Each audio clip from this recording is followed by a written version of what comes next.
ஒரு நிமிடம் யோசித்து பாருங்கள். வாழ்க்கையில் மிகப்பெரிய நிலைக்கு செல்ல, கோடிக்கணக்கில் சம்பாதிக்க உங்களுக்கு ஒரு மிகப்பெரிய ஐவி லீக் கல்லூரியின் பட்டமோ அல்லது அபாரமான புத்திசாலித்தனமோ தேவை என்று நீங்கள் நினைத்து கொண்டிருந்தால் அந்த எண்ணத்தை இப்போதே மாற்றிக்கொள்ளுங்கள். இன்று நான் உங்களுக்கு சொல்லப்போகும் 2 மனிதர்களின் கதை உங்கள் பணத்தை பற்றிய பார்வையையே மொத்தமாக மாற்றப்போகிறது. ஒருவன் ஹார்வர்ட் பல்கலைக்கழகத்தில் படித்து உலகின் தலை சிறந்த முதலீட்டு வங்கியில் அதிகாரியாக இருந்து ஆடம்பரத்தின் உச்சத்தில் வாழ்ந்து இறுதியில் ஒரு பைசா கூட இல்லாமல் திவாலாகி போனவன்.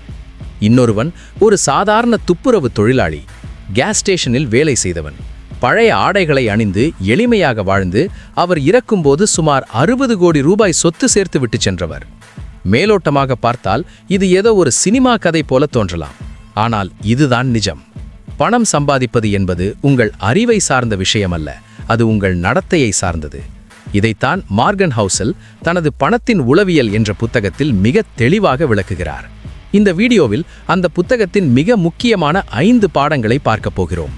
இதில் 5வது பாடம் உங்கள் வாழ்க்கையின் தரத்தையே மாற்றக்கூடியது. அது பணத்தை பற்றியது மட்டுமல்ல, உங்கள் வாழ்நாள் முழுமைக்குமான சுதந்திரத்தை பற்றியது. வீடியோவின் இடையில் நான் சொல்லப்போகும் ஒரு ரகசியம் ஏன் புத்திசாலிகள் கூட பண விஷயத்தில் தோற்று போகிறார்கள் என்பதை உங்களுக்கு புரிய வைக்கும். இறுதி வரை இணைந்திருங்கள். வணக்கம், இது மின்கிராஃப்ட். இங்கே ஐடியாக்கள் செயலாக மாறும், அந்த செயல் உங்கள் எதிர்காலத்தை உருவாக்கும். நான் உங்கள் சாக்சார். முதலில் அந்த 2 மனிதர்களை பற்றி ஆழமாக பார்ப்போம். ரோனால்ட் ரீட் ஒரு சாதாரண மனிதன். அவர் ஒரு துப்புரவு தொழிலாளியாகவும் கேஸ் ஸ்டேஷனில் உதவியாளராகவும் 25 ஆண்டுகள் வேலை பார்த்தார். அவர் ஒரு செகண்ட் ஹேண்ட் காரை ஓட்டினார், கிழிந்த சட்டைகளை ஊசி போட்டு தைத்து அணிந்து கொண்டார். அவர் 92 வயதில் மறைந்தபோது உலகம் ஒரு பெரிய அதிர்ச்சியை சந்தித்தது. அவர் $8 மில்லியன், அதாவது இந்திய மதிப்பில் 60 கோடி ரூபாய்க்கு மேல் சொத்து சேர்த்து வைத்திருந்தார். அவர் எந்த லாட்டரியிலும் ஜெயிக்கவில்லை, எந்த புதையலையும் கண்டுபிடிக்கவில்லை. அவர் செய்தது ஒன்றுதான். தனக்கு கிடைத்த சொற்ப வருமானத்தில் ஒரு பகுதியை மிகச் சிறந்த நிறுவனங்களின் பங்குகளில் முதலீடு செய்து பல தசாப்தங்களாக அதை அமைதியாக கவனித்து வந்தார். இன்னொரு பக்கம் ரிச்சர்ட் ஃபிஸ்கோன், ஹார்வர்ட் பட்டதாரி, மிகப்பெரிய வங்கியின் எக்ஸிக்யூட்டிவ், 2 நீச்சல் குளங்கள், 7 கார்கள் நிறுத்தும் வசதி கொண்ட மிகப்பெரிய பங்களாவில் வாழ்ந்தவர். ஆனால் 2008 பொருளாதார வீழ்ச்சியின் போது அவர் எடுத்த தவறான முடிவுகளும் அளவுக்கதிகமான கடன்களும் அவரை தெருவுக்கு கொண்டு வந்தது. திவாலானார். பங்களா ஏலத்திற்கு போனது. ஒருவனுக்கு எல்லா வசதிகளும் அறிவும் இருந்தும் தோற்றுப்போனான், இன்னொருவன் எதுவுமே இல்லாமலும் ஜெயித்து காட்டினான். இதற்கு காரணம் பணத்தின் உளவியல். இப்போது அந்த 5 பாடங்களை ஒவ்வொன்றாக விரிவாக பார்ப்போம். பாடம் 1, அதிர்ஷ்டம் மற்றும் அபாயம். வாழ்க்கையில் வெற்றி கிடைக்கும்போது நாம் அதை நம்முடைய உழைப்பால் மட்டுமே வந்தது என்று நினைக்கிறோம்.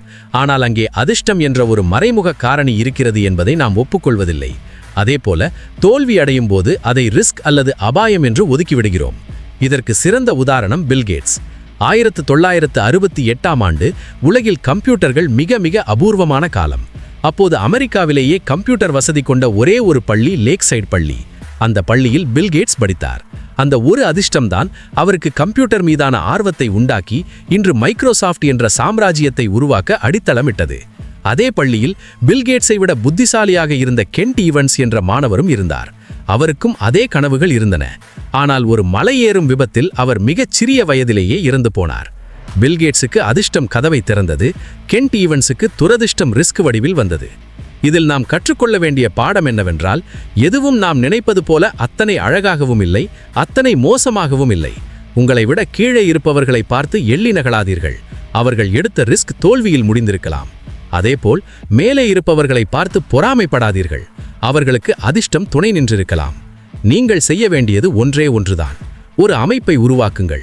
அந்த அமைப்பு அதிர்ஷ்டம் இல்லாவிட்டாலும் உங்களை காப்பாற்ற வேண்டும், ரிஸ்க் வந்தாலும் உங்களை தாங்கி பிடிக்க வேண்டும்.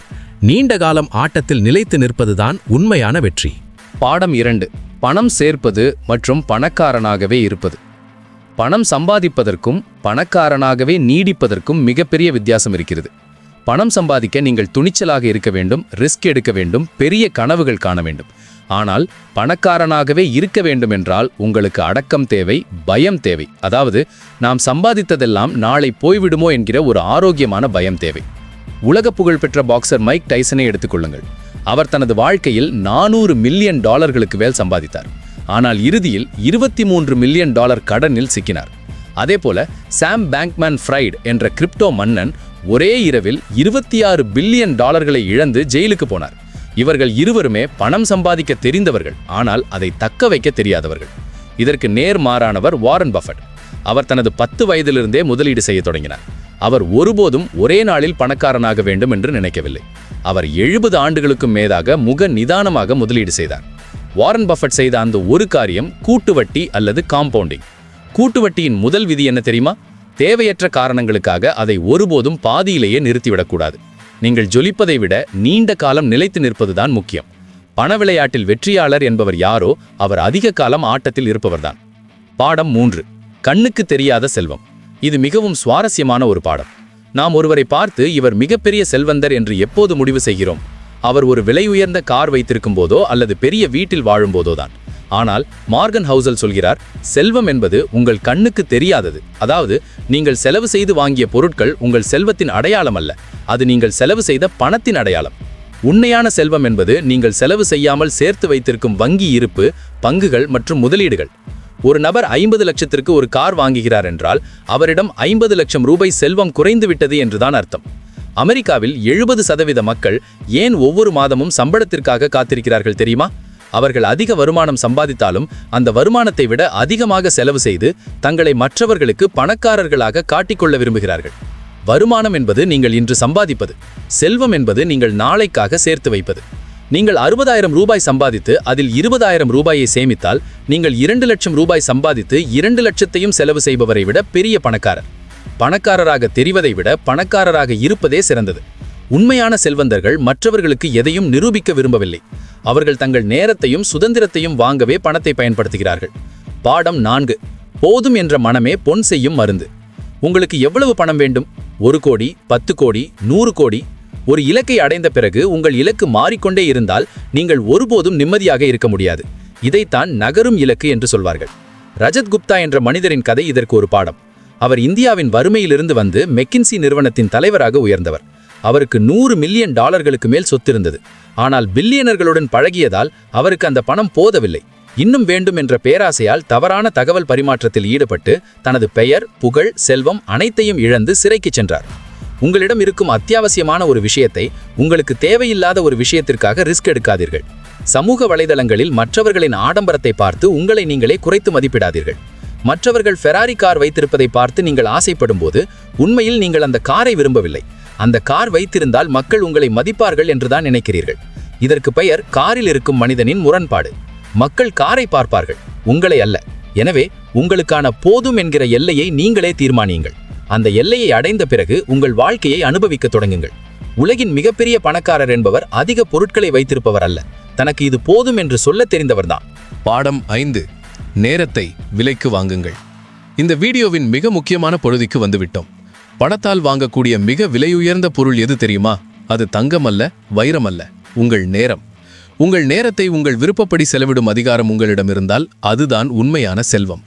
நீங்கள் எப்போது வேலைக்கு செல்ல வேண்டும், யாரிடம் வேலை செய்ய வேண்டும், எவ்வளவு காலம் வேலை செய்ய வேண்டும் என்பதை நீங்களே தீர்மானிக்க முடிந்தால் நீங்கள் ஒரு சுதந்திரமான மனிதன். பணத்தை ஆடம்பர பொருட்கள் வாங்குவதற்கு விட நேரத்தை வாங்குவதற்கு பயன்படுத்துங்கள். ஒரு 6 மாதத்திற்கான அவசரகால நிதி உங்களிடம் இருந்தால் உங்கள் முதலாளி உங்களை மோசமாக நடத்தும் போது உங்களால் அந்த வேலையை தைரியமாக விட முடியும். அந்த 6 மாத கால அவகாசம் பணத்தால் உங்களுக்கு கிடைத்த சுதந்திரம். சேமிப்பு என்பது வெறும் பணம் சேர்ப்பது மட்டுமல்ல, அது உங்கள் எதிர்காலத்தை நீங்களே வடிவமைப்பதற்கான ஒரு அதிகாரம். 1 ரூபாய் சேமிக்கும் போதும் நீங்கள் 1 நிமிடம் அல்லது 1 மணி நேர சுதந்திரத்தை விலைக்கு வாங்குகிறீர்கள் என்று அர்த்தம். சுதந்திரம்தான் மிகப்பெரிய கௌரவம். இறுதியாக இந்த 5 பாடங்களையும் ஒருமுறை தொகுத்து பார்ப்போம். முதலாவதாக, வெற்றியில் அதிர்ஷ்டத்திற்கும் தோல்வியில் ரிஸ்கிற்கும் இடம் உண்டு என்பதை புரிந்து கொள்ளுங்கள். இரண்டாவதாக, பணம் சம்பாதிப்பதை விட அதை தக்க வைப்பதில் அதிக கவனம் செலுத்துங்கள். மூன்றாவதாக, உங்கள் செல்வம் என்பது நீங்கள் செலவு செய்யாமல் வைத்திருக்கும் பணம் என்பதை மறக்காதீர்கள். நான்காவதாக, பேராசையை தவிர்த்து உங்களுக்கான திருப்தியான இலக்கை நிர்ணயித்துக் கொள்ளுங்கள். ஐந்தாவதாக, பணத்தை கொண்டு உங்கள் நேரத்தையும் சுதந்திரத்தையும் விலைக்கு வாங்குங்கள். பணத்தின் உளவியல் என்பது வெறும் எண்கள் பற்றியது அல்ல, அது உங்கள் உணர்ச்சிகள் மற்றும் ஒழுக்கம் பற்றியது. நீங்கள் மற்றவர்களை விட அதிக வருமானம் ஈட்டுவதால் பண விளையாட்டில் வெற்றி பெறப்போவதில்லை. உங்கள் வாழ்க்கையை நீங்கள் விரும்பியபடி வடிவமைப்பதில்தான் வெற்றி இருக்கிறது. அடுத்த முறை நீங்கள் பணத்தை பற்றி சிந்திக்கும் போது அது உங்களுக்கு பொருட்களை வாங்கி தருகிறதா அல்லது நிம்மதியை தருகிறதா என்று கேட்டு பாருங்கள். இந்த வீடியோ உங்கள் சிந்தனையில் ஒரு மாற்றத்தை ஏற்படுத்தியிருந்தால் ஒரு லைக் கொடுங்கள். இந்த 5 பாடங்களில் உங்களுக்கு மிகவும் பிடித்த பாடம் எது என்பதை தவறாமல் கமெண்டில் சொல்லுங்கள். இது போன்ற இன்னும் பல பயனுள்ள தகவல்களை தெரிந்து கொள்ள மின்கிராஃப்ட் சேனலுக்கு சப்ஸ்கிரைப் செய்யுங்கள். மீண்டும் சொல்கிறேன், இங்கே ஐடியாக்கள் செயலாக மாறும். அந்த செயல் உங்கள் எதிர்காலத்தை உருவாக்கும். உங்கள் நேரத்தை ஒதுக்கி இந்த வீடியோவை பார்த்தமைக்கு மிக்க நன்றி.